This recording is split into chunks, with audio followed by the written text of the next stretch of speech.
لله رب العالمين والصلاة والسلام على أشرف الأنبياء والمرسلين أما بعد فأعوذ بالله من الشيطان الرجيم بسم الله الرحمن الرحيم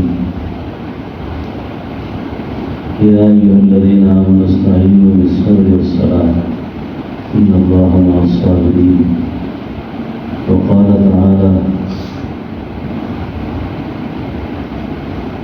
لكي لا تأسوا على ما فاتكم ولا تفرحوا بما آتاكم والله لا يحب كل مختار فخور صدق الله مولانا العظيم درود شریف پڑھیں اللهم صل على سيدنا محمد في الأرواح اللهم صل على جسد محمد في الأجساد اللهم صل على قبر محمد في القبور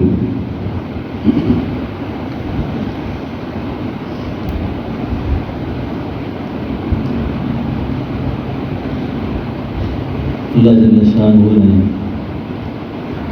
بندہ مومن کو ہر حال کے اندر دو باتوں کی تلقین فرمائی ہے، صبر اور شکر۔ صبر اور شکر یہ دو ایسی نعمتیں ہیں اس کا سوار کبھی گرتا نہیں ہے۔ صبر کے مسافر پر بھی اور شکر کے مسافر پر بھی اللہ کے خاص فضل ہوتے ہیں۔ قصہ یوں ہے کہ بعض امور اللہ رب العالمین نے ایسے بنائے ہیں جن کا بالکل یہ اختیار اللہ کے اپنے قبضے میں ہے، تو ہم بندے کی مجال نہیں ہے، بندے کی مجال نہیں ہے۔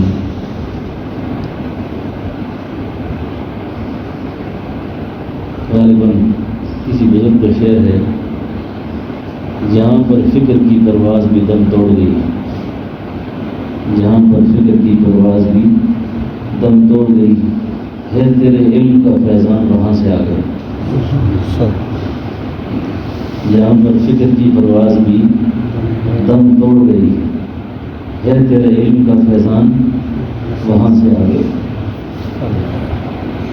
جہاں انسان کی محدود عقل اپنی بساط کو لپیٹ لیتی ہے، جہاں انسان کی محدود عقل جواب دے دیتی ہے، وہاں سے اللہ کی حکمتوں کے خزانے، اللہ کی بڑھائی، اللہ کی کبریائی وہاں سے آگے شروع ہوتی ہے۔ پھر میں یوں کرتا تو یوں نہ ہوتا، یوں کیا تھا تو اس لیے ایسے ہوا، اگر ایسے کرتا تو ایسے ہو جاتا۔ یہ ساری باتیں محض باتیں ہی رہ جاتی ہیں اور اللہ کا امر اپنا کام کر جاتا ہے۔ میں یہ خطاب اس وقت زیادہ تر اپنے آپ کو کر رہا ہوں۔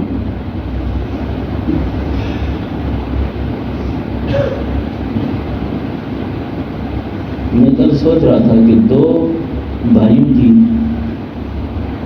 رخصتی میرے ہاتھوں میں ہوئی ہے۔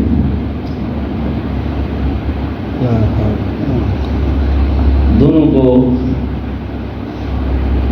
خون سے وضو اور غسل کرتے خود دیکھا ہے۔ بڑی عجیب بات سنا رہا ہوں، لیکن دین اللہ کی ایسی نعمت ہے جو بڑے بڑے حوصلوں، بڑے بڑے حالات میں انسان کو حوصلہ دیتا ہے۔ پتہ نہیں اگر دین نہ ہوتا تو انسان کتنی گمراہی ہو رہا ہوتا، کتنے وہ گلے کرتا، کتنے وہ شکوے کرتا، کتنی شکایات لگ کے انبار لگا دیتا، ایسا کیوں ہوا ہے، بچے بھی چھوٹے ہیں، اللہ آپ نے کیوں مارا، مرنے کے حالات نہیں تھے، اللہ کیوں اٹھا دیا، ایسے کہتے لوگ ہیں۔ اور انسان کے اپنے اختیار میں ہو تو وہ یہ کہے جی میرے بچوں کی شادیاں ہو جاتی ہیں، بچے جوان ہو جاتے ہیں، بچوں کو اپنے گھروں میں دیکھتا ہے۔ یہ ہر ایک انسان کی حسرت ہے دل کی، لیکن قضا ان چیزوں کو نہیں دیکھتی۔ قضا کو ان چیزوں کی کوئی پرواہ نہیں ہے، وہ اللہ کا ایک عمل ہے، وہ اللہ کی مشیت ہے جس نے اپنے وقت پر پورا ہونا. بڑے بڑے ہوشیار، بڑے بڑے سیانے موت کے آگے بے بس ہو جاتے ہیں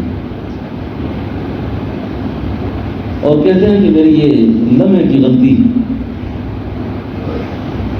لمحوں کی غلطی قیامت تک کی جدائی ڈال دیتی ہے. لیکن لمحے کیسے غلطی کرتے ہیں، اس کے پیچھے بھی تو تقدیر ہے، اس کے پیچھے بھی تو مقدر ہے. اکبر الہآبادی نے کہا تھا کہ قضا کے سامنے بیکار ہوتے ہیں حواس اکبر، قضا کے سامنے بیکار ہوتے ہیں حواس اکبر، کھلی ہوتی ہیں دو آنکھیں مگر بینا نہیں ہوتی. عارف زمانہ شیخ الاسد عارف باللہ حضرت شاہ حکیم محمد اختر صاحب رحمۃ اللہ علیہ فرمایا کرتے تھے، اکبر اگر میرے سامنے یہ شعر کہتے تو میں بھی اکبر کو ایک شعر سناتا کہ آ کر قضا باہوش کو بے ہوش کر گئی، آ کر قضا باہوش کو بے ہوش کر گئی، ہنگامہ حیات کو خاموش کر گئی.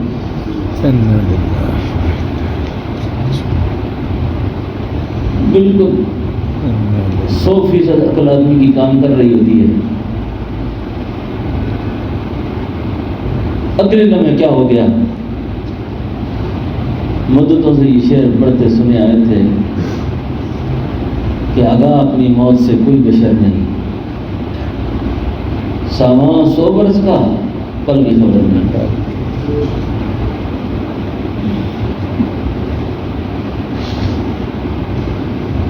سب نے اپنے اپنے محسنوں کو، اپنے پیاروں کو دفنایا ہے، اٹھایا ہے. بعض اموات ایسی ہوتی ہیں کہ جو موت جیسا آواز بھی اگر کسی کو انسان نہ بنائے نا، موت جیسا آواز. میں اپنے بھائی کی وفات کے بعد ابھی سوچ رہا تھا کہ اگر اس بھائی کی موت کا اگر ہمیں انسان نہ بنایا، اس کے بعد کوئی چانس نہیں ہے. اتنا ہی ہے نا، کیا کرے آدمی. اللہ سمجھانے کے لیے کیا کرتے ہیں کہ دنیا کے اندر جو واقعات پیش آتے ہیں یہ کیوں آتے ہیں؟ ان واقعات کا اصل مقصود کیا ہے؟ اصل تو یہ کہ دنیا میں پکڑے کہ بھئی یہ نہیں رہا میں کہاں رہوں گا. اس لیے دوستو ایک بات کا اہتمام رکھیں، اپنی نصیحت جو ہے نا یہ بہت ضروری چیز ہے. نصیحت ضرور کریں، اپنا معاملہ اللہ سے بھی ٹھیک رکھیں، مخلوق سے بھی ٹھیک رکھیں. مرنے کے بعد بھی افراتفری پیدا نہ ہو جائے، کس کا کیا معاملہ ہے، کس کا کیا معاملہ نہیں، کیا کرنا ہے کیا. اور یہ دعا ہر دعا میں شامل رکھیں، اللہ اس وقت تک نہ اٹھا جب تک تو راضی نہیں ہوا، اور رضا کے بعد جب مرضی اٹھا لے. پہلے نہ رہے کسی پہلے کون سا ہے آبائے ماں رفتہ ماں باپ کدھر گئے پہلے. تو ہر واقعہ کے اندر ایک صبر اور شکر کا پہلو ہوتا ہے. اللہ والوں نے لکھا ہے کہ موت کے اوپر بھی اللہ کا شکر کرو. تھوڑی دیر کے جھٹکا لگتا ہے آدمی کو، بھائی مر گیا ہے، باپ فوت ہو گیا ہے، ماں مر گئی ہے، سین گھر اجڑ گیا ہے، اس پر کیا شکر ہے؟ سبحان اللہ. اللہ والوں نے اس کے بھی جواب دیے ہیں. فرمایا اس کا شکر یہ ہے کہ شکر ہے کہ یہ بھائی عمر کے اس حصے میں فوت ہوا ہے کہ بچہ کوئی اس سائز کا نہیں ہے، سارے بڑے ہیں. اگر بچوں پر وہ یتیمی کا دور ہو جاتا جس میں بچے رات کو ماں کے بغیر سوتے نہیں ہیں، باپ کو کنوریوں کے بغیر سوتے نہیں ہیں، ایسا بھی ہوتا ہے، ایسے بھی ہوتا ہے. تو شکر ہے یا اللہ، موت تو آنی تھی. اگر 48-50 سال کی عمر میں موت دی ہے یہی موت اگر 30 سال کی عمر میں آ جاتی کیا کر سکتے تھے؟ یہ شکر ہے. اور پھر غیر اختیاری امور جتنے بھی ہوتے ہیں نا، غیر اختیاری امور کے اندر حد سے زیادہ پریشان ہونا یہ قابل اصلاح امر ہے، قابل اصلاح ہے. یعنی غیر اختیاری چیز ہے موت. اب یہ حادثہ اور واقعہ کسی وقت بھی کسی کے ساتھ بھی ہو سکتا ہے.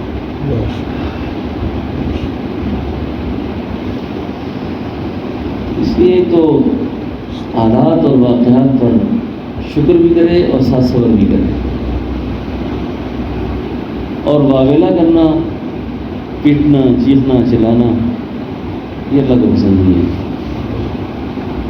اور رونا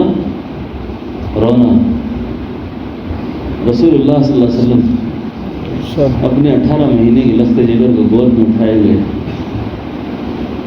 آپ کی آنکھوں سے موتیوں کی طرح آنسو بہہ رہے تھے، رو رہے تھے آپ. اور ایک صحابی نے پوچھا حضور آپ جیسی مقدس ہستی بھی روتی ہے، آپ کیوں روتے ہیں؟ تو آپ فرمانے لگے میں رونے سے منع نہیں کرتا، میں پیٹنے سے منع کرتا ہوں، چلانے سے منع کرتا ہوں کہ آدمی پیٹنا شروع ہو جائے. ایسا کیوں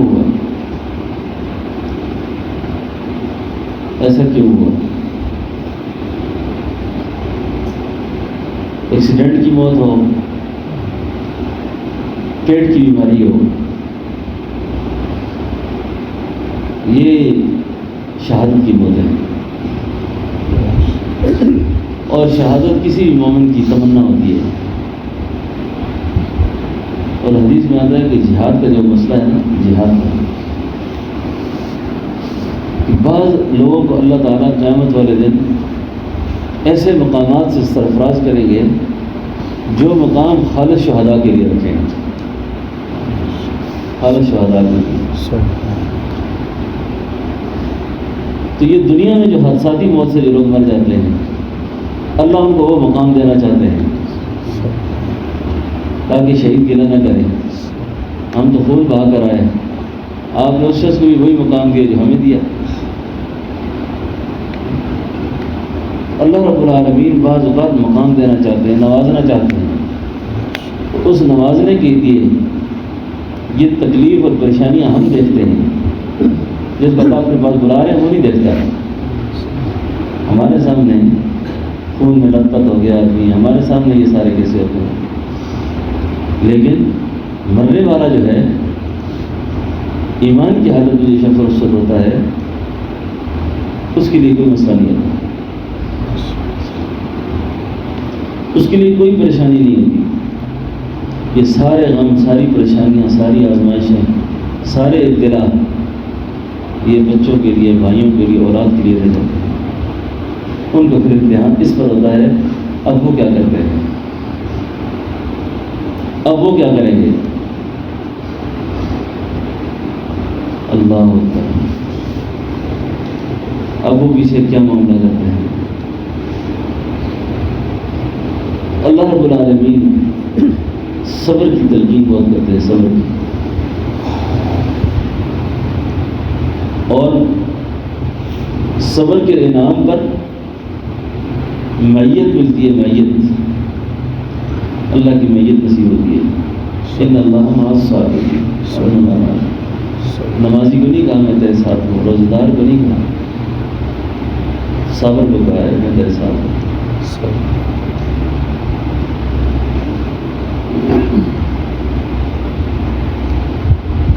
بڑی بڑی آزمائشیں، بڑی بڑی پریشانیاں، بڑے بڑے حالات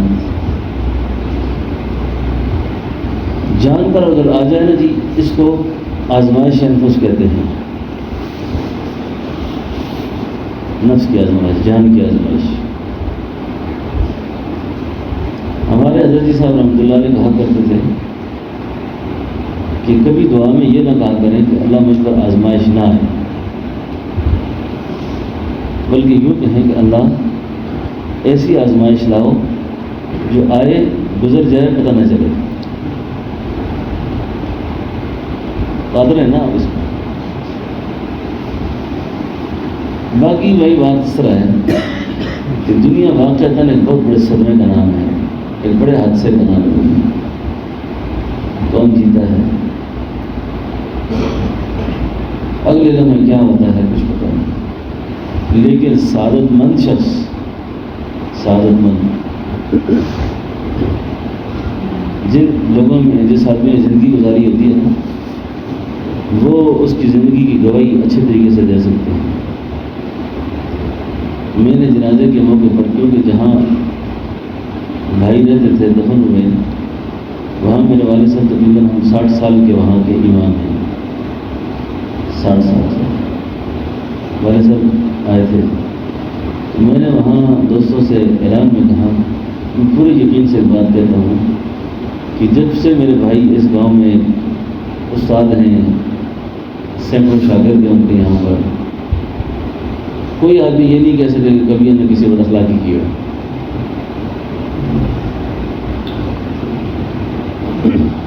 یتیموں کا غم ان کو، غریبوں کا غم ان کو، فقیروں کا، مسکینوں کا، اپنوں کا، پرایوں کا ایک غم سوار رہتا تھا. جس کی نوکری نہیں ہے اللہ اس کی نوکری دے دے، اس غم میں لگے رہتے تھے. جس کی شادیاں نہیں ہیں اس کے نکاح کے پروگراموں میں لگے ہوئے. بیواؤں کے، مسکینوں کے رنگ برنگی خدمات کا ایک لامحدود سلسلہ تھا ان کا. تو میں اس سے سوچ رہا تھا یہ تو 5 بچے تو ان کے یتیم ہو گئے، لیکن 5 بچے کیا یتیم ہوئے، کئی خاندان یتیم ہوئے. کئی خاندان بڑی بڑی مشکلوں میں دیکھا لوگ قاضی صاحب کی خدمت میں آتے ہیں، قاضی صاحب یہ کر دیں، ہمارا یہ کر دیں، یہ کر دیں، یہ کر دیں. صبح و رات یہی کام تھا بس. اور زندگی کے ان کے بعض پہلو ایسے ہیں کہ بندہ حیران اور پریشان ہو جاتا ہے کہ عام آدمی کی بس کی بات نہیں ہے وہ کام کر سکے. کوئی کسی کا غم نہیں لیتا آج تک. بھائی کو ہر ایک غم، گاؤں میں کتنے بیمار ہیں، کتنے کے پاس علاج کے پیسے نہیں ہیں، کہ کیا حالت ہے، کیا حالت ہے. بس سب کو لے کر شہر کے اسپتالوں میں پھرنا، ان کا غم کرنا، ان کا پیچھا کرنا. جی یہ رمضان کا مہینہ آ رہا ہے، اس رمضان کے مہینے میں مجھے لسٹ ایک بھیج دیتے کہ شہر میں اتنی بیوائیں ہیں، اتنے غریب ہیں جن کے رمضان کا مسائل ہے بہت، ان کے راشن کا انتظام کریں، ان کے عید کے کپڑوں کا انتظام کریں، ان کے یہ کریں، ان کا وہ کریں. ان خوبیوں کے ساتھ متصف آدمی. اور پھر اس دن ہمارے یہاں تقریب میں جب آئے ہوئے تھے، نظم کے مطابق کوئی خدمت میں نے ان کے حصے میں نہیں رکھی تھی، لیکن یہاں کی ساری خدمتوں نے اپنے ذمہ لے لی. اور اجر جب آتی ہے نا انسان کی، میں نے 3 بار ان کو گاڑی میں بیٹھنے سے منع کیا تھا. 3 بار. ایک دفعہ کافی ہوتا تھا. ایک دفعہ میں نے آہستہ سے کہا جی نہ جائیں. دوسری دفعہ اونچی آواز سے کہا تھا نہ جاؤ جی. تیسری دفعہ میں نے کہا آپ اپنی عادت دیکھیں، کپڑے ابھی تک آپ نے نہیں پہنے، صاف کپڑے نہیں پہنے، خدمت میں لگے ہوئے ہیں، تھکے ہوئے ہیں، آپ آرام کریں، ابھی پہنچا کے آپ. اب اللہ کی مشیت پوری ہونی ہوتی ہے، اللہ کی مرضی نے اس جگہ پورا ہونا تھا، کیا کر سکتے ہیں.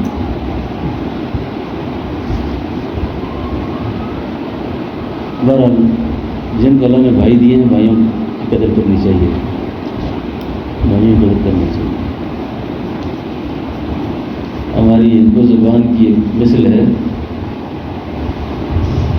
گوبر ہوتا ہے نا، گوبر. ہمارے لوگ کہا کرتے ہیں بھائی جو ہے نا، بھائی پراگ گوئے دے پھر بھی لوئے دے. بھائی اگر گوبر کا بھی ہے نا، اس کو بھی گوبر نہ سمجھے گی بھی لوہا ہے. کسی وقت میں اگر کوئی کام کسی کو آتا ہے تو بھائی کام آتا ہے، یہ ہوتا ہے ذکر۔ بہرحال ان حالات سے، ان واقعات سے بس یہ دعا کیا کریں کہ اللہ ناکہانی آفات سے بچا دے۔ بڑا اچانک ایک صدمہ جب لگ جاتا نا آدمی کو، بڑی تکلیف ہوتی ہے، بڑی تکلیف ہوتی ہے، بڑی تکلیف۔ سوچ انسان کی فکر گم ہو جاتی ہے، کیا کرے کیا نہ کرے اس وقت۔ وہی بات آپ سے عرض کروں کہ اس ایک اللہ کا نام جو سہارا ہوتا ہے۔ آدم صفی اللہ نہ رہے، موسیٰ کلیم اللہ نہ رہے، ہم کیا رہے جب رسول خدا نہ رہے؟ اللہ کے رسول صلی اللہ علیہ وسلم کی وفات سے بڑا حادثہ اس دنیا میں نہیں ہو کوئی بھی۔ آپ کے وصال سے بڑا حادثہ اس امت نے نہیں دیکھا کوئی بھی۔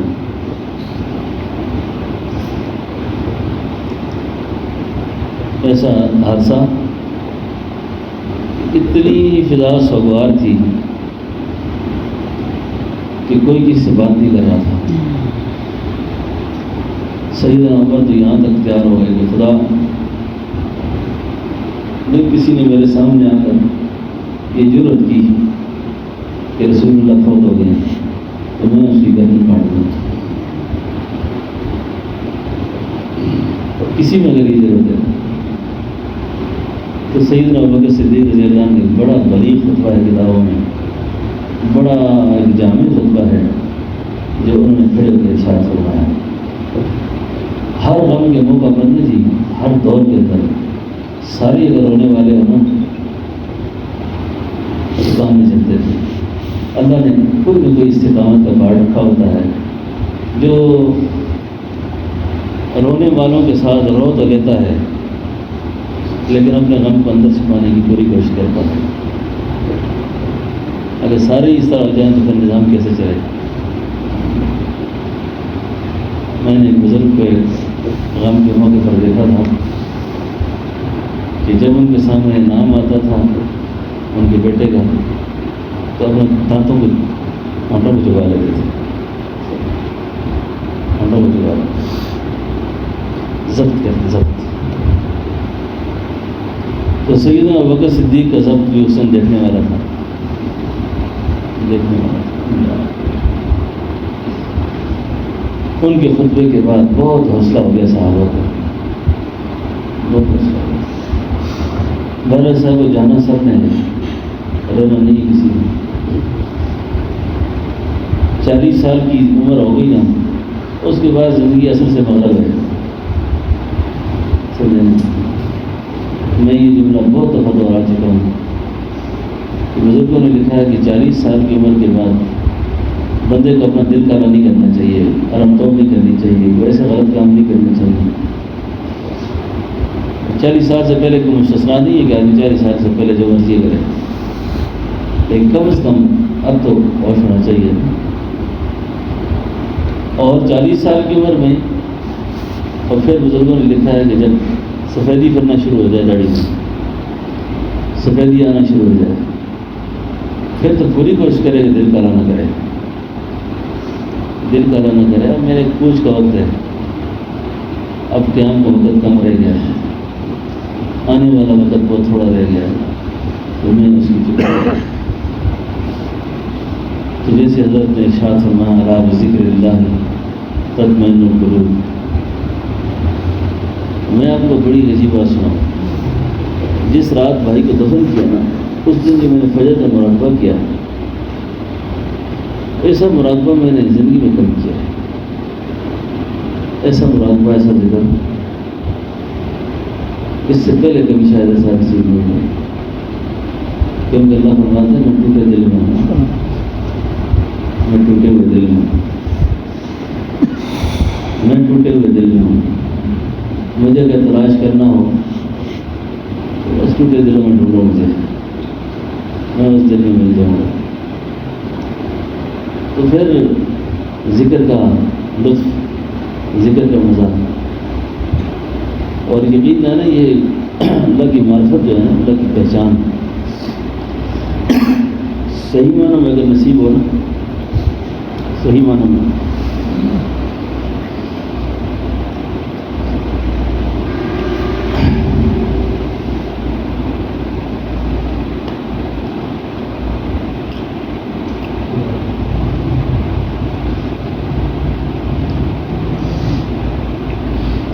ہمارے بزرگوں میں حضرت تھانوی رحمۃ اللہ علیہ نے قرآن کریم کی ہر آیت سے معرفت اور سلوک کا استعمال فرمایا، اللہ کی معرفت کو ثابت کیا۔ جو آیت میں پڑھنے لگا ہوں، اس آیت کریمہ میں نا اللہ پاک نے لکھا لا تأسوا علی ما فاتکم ولا تفرحوا بما آتاکم واللہ لا یحب کل مختال فخور۔ اس آیت کا جو خلاصہ ہے نا کہ آدمی سے جب کوئی چیز ملتی ہے نا تو اس کی حالت اور ہوتی ہے، اور جو چیز کھو جاتی ہے نا اس سے اویلا زیادہ کرتا ہے، اور ضائع ہونے پر افسوس زیادہ کرتا ہے، ملنے پر اترانا شروع ہو جاتا ہے، اپنی خوبی اور اپنے کمالات گنتا ہے، میں نے ایسے کیا، میں ایسا کر رہا ہوں، اور کوئی چیز ضائع ہو گئی تو یہ فلاں نے کیا سارا، یہ اس کی وجہ سے ہوا یہ سارا۔ اس پر حضرت نے ایک بڑا عجیب واقعہ لکھا ہے، فرماتے ہیں کہ یہ معرفت اللہ کی، اس کا حصول فرض ہے، اس کا حصول فرض ہے۔ آپ اللہ کی ذات پر گرے نہ کریں، شکوے نہ کریں، اللہ کو پہچانیں کہ اللہ ہے کون ہے۔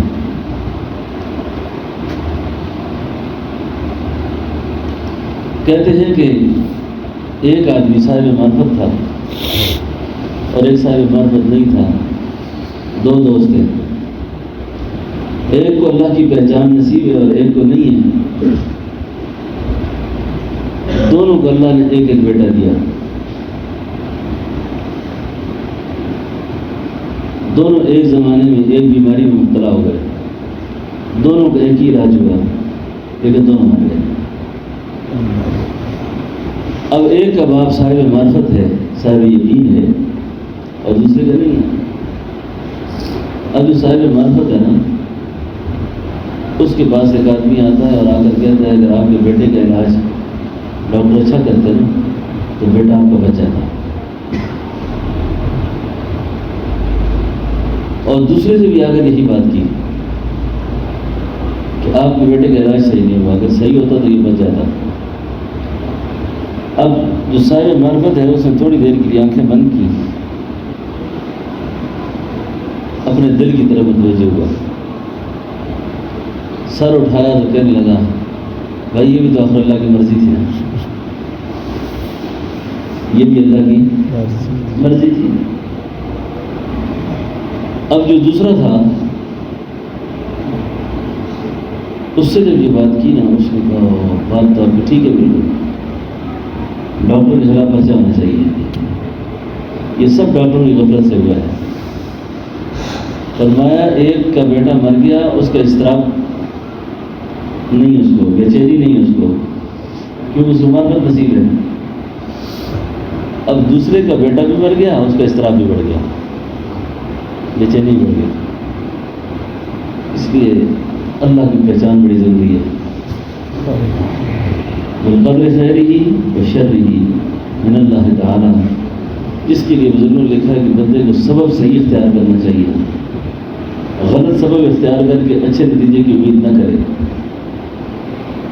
لیکن اگر سبب بھی غلط استعمال کرتا ہے اور اس سے اچھا نتیجہ برآمد ہوتا ہے پھر اللہ کی شان نہیں ہے، اور سبب غلط اختیار کر کے اچھے نتیجے کی امید رکھنے کی غلط کرتا ہے۔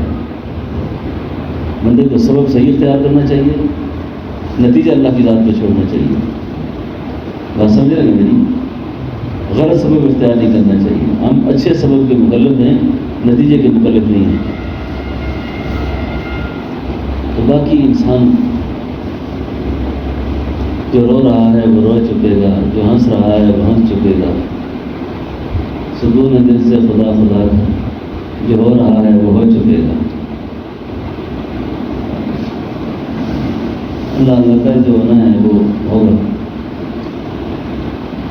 دنیا میں بہت بڑی آزمائش ہے، بس کوئی یہ کوشش کریں کہ اللہ ہم سے ناراض نہ ہو جائے، اللہ ناراض نہ ہو، اللہ ہم سے خفا نہ ہو، اور اللہ رب العالمین کی جب دنیا سے ہماری رخصتی ہو، دنیا سے رخصتی ہو، بزرگوں نے لکھا ہے کہ دنیا سے جاتے وقت بھی نا ایسا ہو کہ عاشق کا جنازہ ہو ذرا دھوم سے نکلے، عاشق کا جنازہ ہے ذرا دھوم سے نکلے، محبوب کی گلیوں میں ذرا گھوم کے نکلے۔ میں نے اپنے بھائی کا جنازہ جب دیکھا نا، ان کے بے شمار شاگرد اور دوست احباب اور اس طرح، میں نے اس کو کبھی محسوس کیا کہ یہ واقعہ تو یہ شعر کسی نے لکھا ہے کہ عاشق کا جنازہ ہے ذرا دھوم سے نکلے، صحیح دھوم سے اٹھا جنازہ، اور مخلوق ہے خدا، راستے بند، روڈ بند، اور دنیا میں یہ دھوم ہو اور قبر میں کوئی دیر لی دھوم شروع ہو جائے، سلام قولا من رب الرحیم، سلام قولا من رب۔ یہ کہتے ہیں کہ اہل ایمان کا جو پہلا گارڈ آف آنر ہے، اس کو نا پہلا جو سلوٹ ہوگا نا وہاں پر پہلی جو سلامی ہوگی وہ یہ ہے سلام قولا من رب الرحیم۔ دوسرا سلوٹ رشتے دیں گے، سلام علیکم طبتم فادخلوها خالدین۔ بڑا اعزاز ہوگا، یہ بڑا اکرام ہوگا، اللہ یہ اکرامات ہمیں بھی نصیب فرمائے۔ جب تک جئیں اللہ کے لیے جئیں، جس کی زندگی میں اللہ نہ ہو نا، اللہ کی مرضیات نہ ہو، وہ جینا کیا جینا ہے، جینا کیا جینا ہے، غفلت کی کیا جینے کیا جینے ہیں۔ جس کی زندگی میں اللہ کے حکم نہ ہو، نبی کے طریقہ نہ ہو، حضور کی سنت نہ ہو، بس جب تک زندہ ہے اس کی کوشش کرتے رہیں، لگے رہیں، انشاءاللہ اصلاح کا غم بھی ہو، فکر بھی ہو۔ موت پتہ نہیں کس کس کی اللہ نے کتنی کتنی عمریں لکھی ہیں، کسے رہنا ہے نہیں اس دنیا سے، اے دنیا یار پر آئی ہے، ہمیں زندگی ہزاروں سال ہو گئے، ایک روز جدائی جدائی ہے۔ وہ ہر ماں کا بیٹا سکندر ذوالقرنین ہوتا ہے نا، ہر ماں کو اپنا بچہ ایسے ہی لگتا ہے نا۔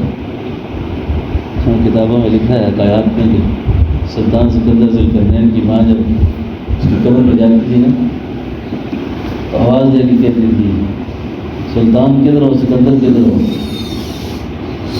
وہ کہتی تھی کہ ایک دن میں نے بھی آواز سنی، کس سلطان سکندر کو پکار رہی ہے، یہاں تو بڑے بڑے سلطان پڑے ہیں،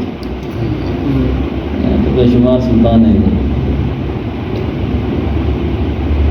سلطان سکندر نے جب دنیا سے جا رہے تھے نا تو وصیت کی تھی کہ میرا جنازہ جو ہے نا، میری میت میری گھر کی اگلی دیوار پچھلی دیوار توڑ کر نکالنا ہے۔ کسی نے پوچھا تھا اس سے کہ یہ کیا طریقہ، دروازے سے کیوں نہ نکالے، کمرے کا دروازہ پیچھے سے توڑ کے نکالے، اب دنیا کو پتہ چلے کہ زندگی اتنی ہے کہ دروازے سے داخل ہوا تھا اور پیچھے سے نکل گیا۔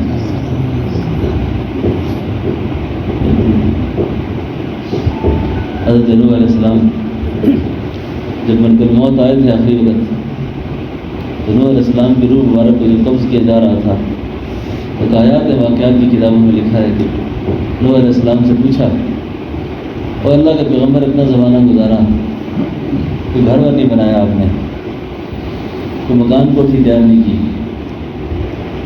تو نوح علیہ السلام نے اس کو جواب دیا تھا صبح ہوتی تھی تیرا انتظار تھا اور رات ہوتی تھی تیرا انتظار تھا، اب اسے انتظار میں زندگی گزاری ہے، مکان کہاں بناتا، کیا آپ کب آئیں گے، کب آئیں گے آپ، ٹھیک ہے۔ اور جس شخص کی موت کا وقت جہاں مقرر ہے نا، بھائی کی موت اللہ نے وہاں لکھی تھی، اس طرح لکھی تھی، یہاں مسجد کے اندر بڑا ایک نورانی اور روحانی ماحول تھا، اس سے کس طرح وہ اٹھ کے نکلے یہاں سے۔ اس پر مجھے ایک بات یاد آتی ہے کہ وہ سلیمان علیہ السلام کی مجلس میں نا ایک شخص بیٹھا ہوا تھا نا، رہا تھا بار بار، ایسے بار بار یہ سوچ۔ انہوں نے سلیمان علیہ السلام سے کہا یہ آدمی سارے مجھے ہی بول رہا ہے، مجھ سے بڑا خطرہ ہے اس سے، یعنی مجھے کیوں دیکھتا ہے بار بار؟ تو مجھے یہاں سے ہوا کو حکم نے شاٹ کرا یہاں سے، یعنی 6-7 پہاڑ اس طرف اس کا گھر ہے۔ تو اللہ تعالیٰ نے تابع کر رکھی تھی ہوا حضرت سلیمان علیہ السلام کی، تو سلیمان علیہ السلام نے ہوا کو حکم دیا کہ اس کو لے جاؤ اس کے اپنے گھر، کیونکہ کتابوں میں لکھا ہے کہ ملک الموت کے پاس ایک لسٹ پکڑی ہوئی تھی ہر وقت، جگہ، مقام، محل، نام، یہ آدمی کہاں رہتا ہے، اس کو موت کہاں آئے گی، وہ پوری تفصیل لکھی ہوتی ہے۔ کہ لیکن جو اس دن کی لسٹ میں نے اٹھائی نا، اس بندے کا نام تو یہ تھا لیکن مقام میں نے دیکھا یہ تھا، میں دور دور دیکھ رہا تھا، مجھے دھوکہ میں اس جگہ کا یہ یہاں کیا کر رہا ہے، یہ یہاں کیا کر رہا ہے۔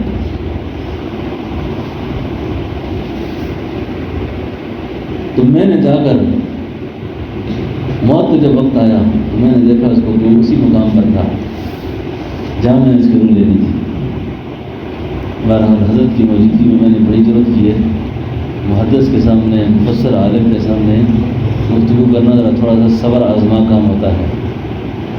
آپ کی موجودگی میں ایک روایت بیان کر کے بات کو ختم کرتا ہوں۔ یہ جو میتوں کے لیے دعا کرتے ہیں نا، تفسیر ابن کثیر کے کسی جگہ حاشیے پر یہ بات دیکھی تھی،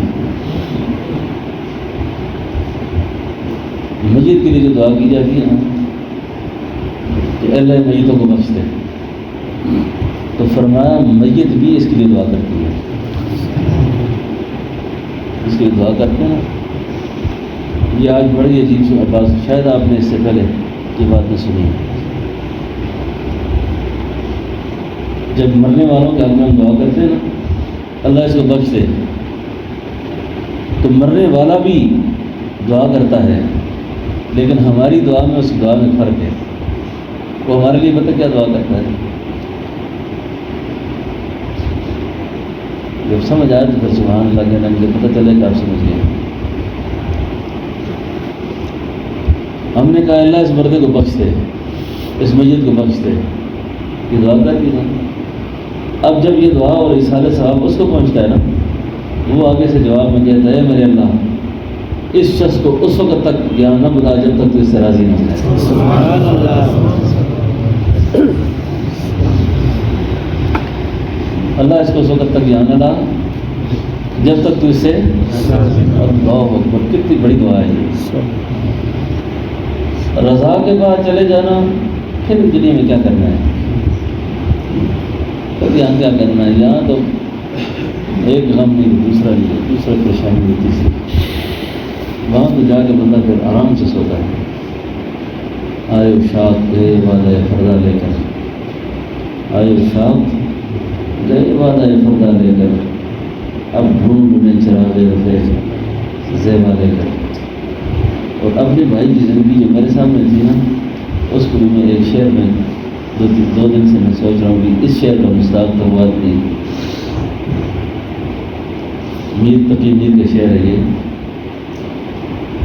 رو میں ہے رخش عمر، رو میں ہے رخش عمر، دیکھیے تمہیں کہاں، رو میں ہے رخش عمر، رو فارسی کا لفظ ہے، رخش فارسی میں گھوڑے کو کہتے ہیں۔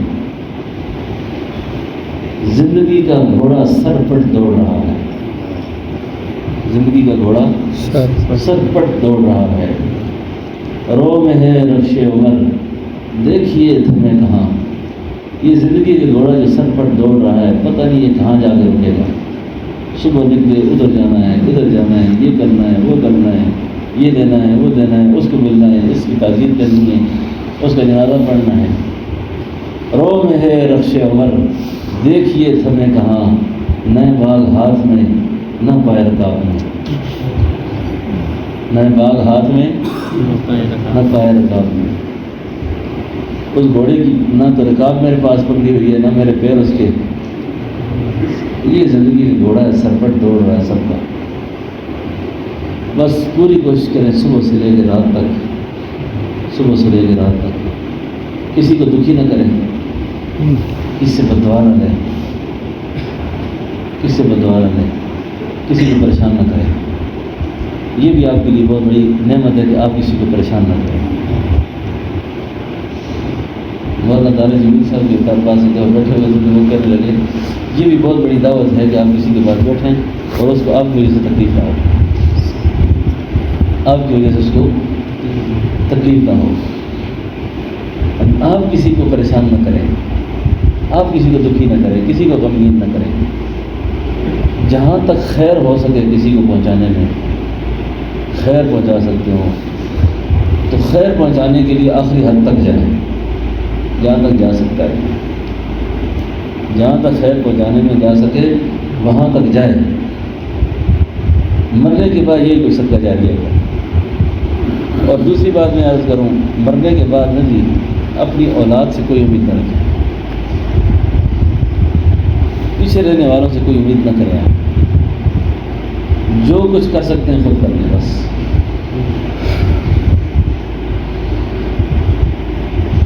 اس دن میں اپنے بھائی کو دفن کرنے کے بعد قبر میں بیٹھا رہا کافی دیر، اور میرے ساتھ کافی ساتھی بیٹھے رہے۔ میں نے بڑے بڑے جنازوں میں گیا ہوں، لوگ دفنانے کے بعد بھاگتے ہیں وہاں سے، تو میں نے ساتھیوں سے کہا آپ سب چلے جاؤ، میں نے یہاں بیٹھنا ہے۔ میں نے کہا رسول اللہ صلی اللہ علیہ وسلم فرمایا کہ اپنے میتوں کے پاس اتنی دیر تک بیٹھو جب تک ایک اونٹ ذبح ہوتا ہے، اس کے گوشت کٹتا ہے، تقسیم ہوتا ہے، اور بھائی کہتا بھی حق نہیں ہے، باپ کہتا بھی حق نہیں ہے، ماں کہتا بھی حق نہیں ہے، بس اسی وقت اٹھ کے گپوں میں لگ جاتے ہیں، اسی وقت اٹھ کے بہت مشاغل میں لگ جاتے ہیں۔ فرمایا ان کے پاس بیٹھو، ان کو اثار ثواب کرو، ابھی تم پلٹتے واپس نہیں ہو کہ اس کو بٹھا دیا جاتا ہے، اس سے اگلی کارگزاری شروع ہو جاتی ہے، اگلے قصے شروع ہو جاتے ہیں۔ ان کو غم ہے کہ لوگ بریانی کتنی کھائیں گے، تو پلاؤ کتنی کھائیں گے، تو ان کو کیا ہوگا، تو کہاں رہیں گے، وہ بستر پورے ہیں کہ نہیں ہیں، روٹی کھائی ہے کہ نہیں کھائی، تو لگا رہتا ہے زندگی میں۔ کم از کم مرنے کے بعد اور مرنے والوں کے ساتھ یہ رویہ نہیں رکھنا چاہیے کہ ہمیں آرام اچھا نہیں ملا، ہمیں کھانا اچھا نہیں ملا، جگہ اچھی نہیں ملی۔ اس رویے کو بھی مسترد کرنا چاہیے۔ مرنے والے کے ساتھ مرنے کے بعد کم از کم اتنا شوق ہو ہمارا کہ ہم روزانہ اس کو اثار ثواب تو کریں، اس کو پڑھ کر بخشیں، اس کے لیے دعائیں کریں، دعائیں مغفرت کریں اس کو۔ تو میں نے آپ ساتھیوں کو جہاں تک میں نے ہو سکا تھا آپ کو منع کیا کہ آپ وہاں تشریف نہ لائیں۔ آپ نے مجھے بڑا اس پر راحت پہنچائی، آپ نے راحت پہنچائی ہے۔ بڑے بڑے حضرات کو میں نے فون کیے جب کہ ہم نکلے ہوئے ہیں، میں نے ان کو روکا کہ دور علاقے میں آدمی سفر کر کے جائے، پریشان ہوتا ہے، پھر مسائل ہوتے ہیں، تو میری راحت اسی میں تھی کہ آپ حضرات یہیں رہیں، یہیں جس طرح ہماری ملاقات جمعرات کو ہوتی ہے اسی طرح ملاقات ہو۔ مرنے والے پر، بوڑھوں پر کس کو صدمہ نہیں ہوتا، پھر جوان موت ہو تو ہر آدمی کو دل سے صدمہ ہوتا ہے اس کا جی۔ اور پھر مرنے والا بڑا عظیم آدمی ہو نا، جس کے ساتھ کوئی لوگوں کی خدمت میں وابستہ ہو۔ وہ ہمارے حضرت جی صاحب جب فوت ہوئے نا، حضرت جی صاحب فوت ہوئے تو وہاں تعزیتی بیان لوگ کر رہے تھے نا، لیکن کسی کا آدمی آیا، اس نے بڑی عجیب بات کی، سیدھا سے ایک آدمی آیا، اس نے ایسی ایک عجیب بات کی نا جو بات مجھے دل میں لکھی گئی۔ اس نے حضرت کی اولاد کو ہمیں مخاطب کر کے کہا، اپنی ہندو زبان میں کہنے لگا، اور جڑے میں بھی کیسا لگتے ہیں، آپ بھی کسی کے باپ ہوں گے، میں بھی کسی کا باپ ہوں، لیکن تمہارا باپ بہت ہی عظیم تھا۔ ایسے باپ صدیوں میں آتے ہیں، ایسے باپ بن جانا کوئی کمال نہیں ہے کہ ہم بھی کسی کے باپ ہیں۔ ایسا باپ مرے جب دنیا سے اٹھے تو پتہ چلے کوئی بندہ گیا دنیا سے، صرف باپ ہی بننا کمال نہیں ہے، میں باپ بن گیا ہوں۔ ایسا باپ ہو، ایسا آدمی ہو کہ جب تک زندہ رہے تو پھر بھی دنیا اس پر رشک کرے، اور مرے پھر بھی رشک آئے اس پر۔ یقیناً علماء کی، اہل اللہ کی، نیک لوگوں سے جن کے بھی تعلق ہوئے ہیں، جن کی موتیں اور ان کا اٹھنا دنیا میں بڑا اثر محسوس کیا ہے۔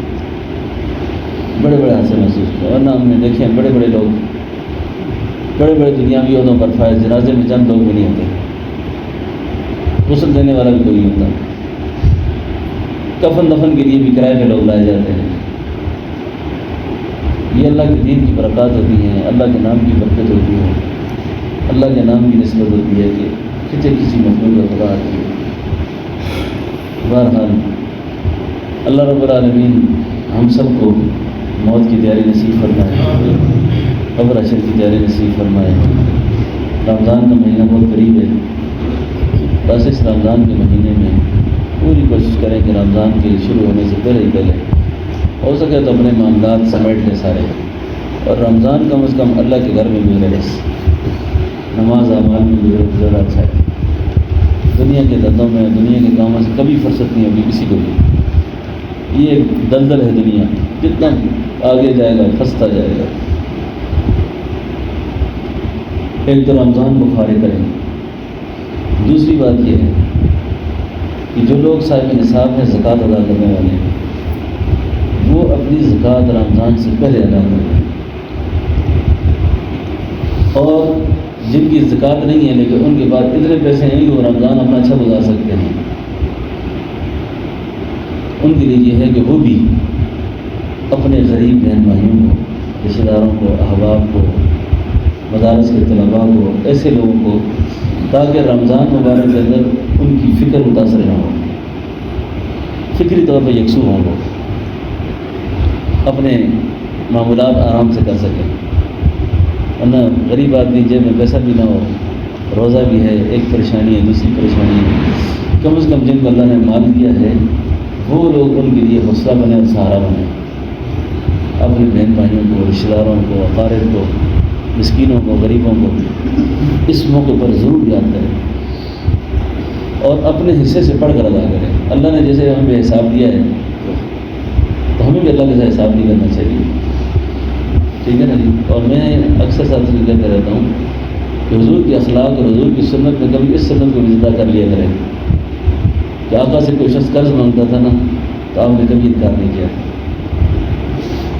کبھی انکار نہیں کرتے تھے۔ اور ایک زمانہ آپ پر یہ بھی تھا کہ آپ کے پاس قرض پیسے نہ ہوتے لیکن کوئی مانگتا آپ سے نا تو آپ فرمایا کرتے تو کسی سے لے لے، تیرا قرض میں دے دوں گا، تو کسی سے لے لے تیری طرف سے میں دے دوں گا۔ یقین یعنی یہ بہت بڑے حوصلے کی بات ہے۔ سنت اس پہلو کو زندہ رکھیں سر، اور صرف زکوٰۃ خیرات کا نہ رہا کریں کہ غریبوں کو زکوٰۃ خیرات دے کر ہی عطیات دیا کریں۔ عطیات ہمارے بزرگ مجھے فرمانے لگے کہ آل رسول ہوں، سید ہوں، حضور کا گھرانہ ہو، حضور کا خاندان ہو، اس خاندان کو ڈھونڈ کر اس کو ہدایہ پیش کریں، اس کو ہدایہ پیش کریں، کیونکہ ہماری وجہ سے زکوٰۃ پر ہی ہوتی ہے، خیرات پر ہی ہوتی ہے کہ زکوٰۃ خیرات دور پوری دیتے ہیں۔ تو اس طرح نبی علیہ السلام کی اولاد میں سے لوگوں کو تلاش کر کے، سفید پوش لوگ ہوتے ہیں، ان کو آرام سے ان کی خدمت کرے آتے ہیں، اور سمجھ رہے ہیں۔ تو ان ساری چیزوں کا ابھی سے اہتمام کریں۔ چند دن بھی رمضان کو رہ گئے، چند دن بھی رمضان شریف کو رہ گئے ہیں۔ اللہ جل شانہ سے دعا ہے کہ اللہ پاک ہم سب کی اس حاضری کو بھی اللہ قبول کرے، حلقے کو قبول کرے، اور جو یہاں درود شریف پڑھا گیا، جو معاملات ہوئے، جو بیان ہوا، اللہ اس کے ثواب میرے مرحوم بھائی کی روح کو پہنچائے۔ اللہ اپنی جنت الفردوس میں اعلیٰ مقام سے۔ میں آپ سب دوستوں کا شکر گزار ہوں کہ غم کے موقع پر دوست کے کام آتے ہیں۔ دوستی کا تعلق یہی ہوتا ہے کہ غم پریشانی کے موقع پہ ایک دوسرے کو دیکھ لے، کام آ جائے۔ ہمارا کیا تعلق ہے؟ اللہ کا تعلق ہے، اور غم کے موقع پر نا، غم کے موقع پر کسی کو بھی تنہا نہیں چھوڑنا چاہیے، کسی کو بھی تنہا نہیں چھوڑنا چاہیے۔ یہ جو میرا بھائی تھا نا، اس کی خاص بات یہ تھی، جیب میں پیسہ ایک نہ ہوتا تو کوئی بڑے سے بڑا پریشان آدمی ہوتا ہے، کوئی پریشان میں جناب کھڑے، اب کیا مسئلہ ہے، میں جو ساتھ ہوں آپ کے، یعنی جس کا یعنی بڑی سے بڑی پریشانی بندے کی 1 منٹ میں کافور ہو جاتی ہے کہ کوئی اس کو یہ کہتا ہے آپ کیوں پریشان، میں جو آپ کے ساتھ کھڑا ہوں، میں ساتھ جاؤں گا انشاءاللہ، اسپتال لے جاؤں گا آپ کو، علاج کراؤں گا آپ کا، کیا نہ کیا اس کی قسمت ہے، وہ ٹھیک ہوا نہ ہوا۔ اس لیے بزرگوں نے لکھا ہے کہ لوگوں کے حال و حال پوچھ لیا کرو، کسی کا حال پوچھنے سے کوئی ٹھیک تھوڑا ہی ہوتا ہے، لیکن اللہ خوش ہو جاتا ہے، اگلے کا دل خوش ہو جاتا ہے۔ تو آپ حضرات کی تشریف لائے ہمارے حضرت شیخ علاء الدین صاحب رحمۃ اللہ علیہ دیر اسماعیل خان کے اندر فاضل دیوبند شیخ الاسلام حضرت حسین مدنی رحمۃ اللہ علیہ کے شاگرد تھے، اور بہت بڑے بزرگ شیخ الحدیث ہے۔ اس حاجز کو ان کی زیارت کا موقع بھی نصیب ہوا، صحبت میں بیٹھنے کا موقع بھی ملا دیر اسماعیل خان میں۔ تو حضرت ان کے جانشین بھی ہیں اور ان کی مسند کے وارث بھی ہیں۔ القریٰ یونیورسٹی مکہ مکرمہ سے فاضل ہیں حضرت شیخ الحدیث مولانا قاضی افتخار احمد صاحب، آپ دیر اسماعیل خان سے آئے، مولانا حفیظ الرحمان صاحب اور حضرت قاضی صاحب ابھی ڈیرے سے تشریف لائے ہیں۔ تو مسافر کی دعا زیادہ قبول ہوتی ہے مسافر کی۔ تو حضرت اس وقت ہم یقین جانیں کہ یہ جتنی گفتگو میں نے کی ہے یہ صرف جب میں اکیلا ہو جاتا ہوں نا، اکیلے میں شیطان سبق بلا دیتا ہے نا، تاکہ میں اس لیے یہ ساری باتیں کی ہیں، میں جب اکیلا ہو جاؤں نا مجھے یہ تقریر اپنی یاد رہے تو میں ادھر ادھر نہ ہو جاؤں۔ غمزدہ آدمی پھر جاتا ہے، غمگین آدمی پھرا ہوتا ہے رات کو، بچے خیال آتے ہیں، کبھی ایک خیال آتا ہے، کبھی دوسرا خیال آتا ہے، کبھی کیا پریشانی سامنے آ جاتی ہے، پھر کیا کریں گے، اس کا کیا ہوگا۔ یہ تب یہ غم ہے نا جی، اس کو تو کوئی دور نہیں کر سکتا، انسان کے ساتھ لگے ہوئے ہیں۔ تو یہ ساری تقریر میں نے اپنے آپ کو سمجھانے کے لیے کی ہے، ٹھیک ہے نا۔ تو حضرت سے درخواست کریں گے کہ حضرت دعا بھی فرما دیں اور ہمارے صدر کی دعا کریں، مغفرت کی دعا کریں، اور ان حلقے کے فقراء کے لیے بھی دعا فرما دیں۔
ربنا آتنا في الدنيا حسنة وفي الآخرة